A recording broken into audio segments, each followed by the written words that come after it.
In Fear and Trembling, Kierkegaard says that true faith requires two inward movements. The first is a movement of infinite resignation, which means that we inwardly give up our claim to a specific thing or outcome. The second is the movement of faith, in which we believe that we will receive, in this life, the very thing we have just given up. He writes, "The knight of faith does everything exactly as the knight of resignation does. He infinitely renounces the love that is his life's content, but then the miracle occurs. He makes still one more movement, more wonderful than all, for he says, 'I believe, however, that I will get it again, in virtue, namely, of the absurd, in virtue of the fact that for God everything is possible.'" Kierkegaard uses the story of Abraham's trial sacrifice of Isaac to illustrate this structure of faith. In the story, God commands Abraham to sacrifice his only son, Isaac, the very son through whom God had promised to make Abraham a father of many nations. For Abraham, this command is devastating, but he prepares to carry it out. Inwardly,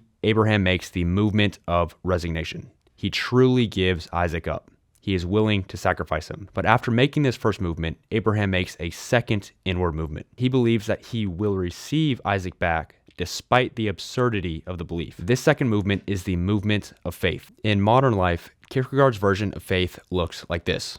We become willing to surrender the very thing we love most and release our claim to the future we had planned, and yet we still trust that God will restore the thing that we inwardly have just given up. For example, in my own life, I desire to be successful and make lots of money. For me, then, to have true faith would mean I must first give up my claim on this future that I planned for myself, so that my identity is not rooted in it. But after inwardly giving it up, I make a second movement of faith that God will provide it for me. Perhaps not exactly the life I had planned for myself, but what God wills me to have. As a second example, I also desire a happy marriage and family life. But if my joy in life is contingent on having a happy marriage and family, then if I fail, or if life circumstances don't lead me down this path, then I would be devastated. Faith solves this problem because I first inwardly release my grip on this future I've planned for myself, but I still live in full hope and expectation that God will provide it. And here's the key.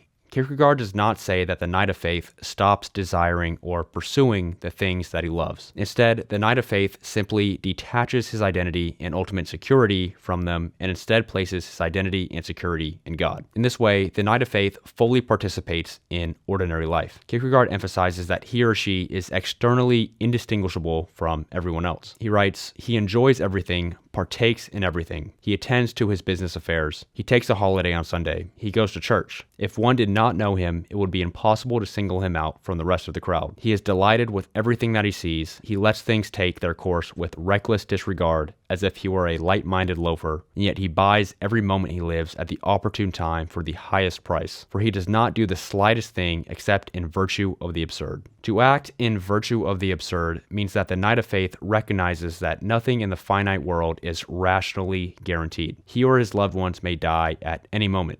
He may lose his job, he may make a bad investment and lose all his money. There's no logical structure that secures the outcomes he desires. Yet despite this lack of a rational guarantee, he makes a leap of faith that God will provide and lives in full security of that belief. That lack of a rational guarantee of life's outcomes, but still living in full belief that God will provide, is the paradox that Kierkegaard says defines faith, and is why he says it's so difficult to make. And unlike in the external world, where sometimes people receive things they did not earn, in the spiritual realm of faith, only the one who works for it has it. Kierkegaard writes, "In the external world, everything belongs to the possessor. It serves like a slave under the law of indifference, and the one who has the world's treasures has them no matter how he got them. In the world of spirit, it is otherwise. Here there rules an eternal and divine law. Here the sun shines not on both the good and the evil. Here it holds that only the one who works gets the bread. Only the one who is in anxiety finds peace. Only the one who descends into the underworld saves the beloved. Only the one who draws the knife gets Isaac." To conclude, faith is first resigning what we love and then believing that, by virtue of the absurd, we will receive it back.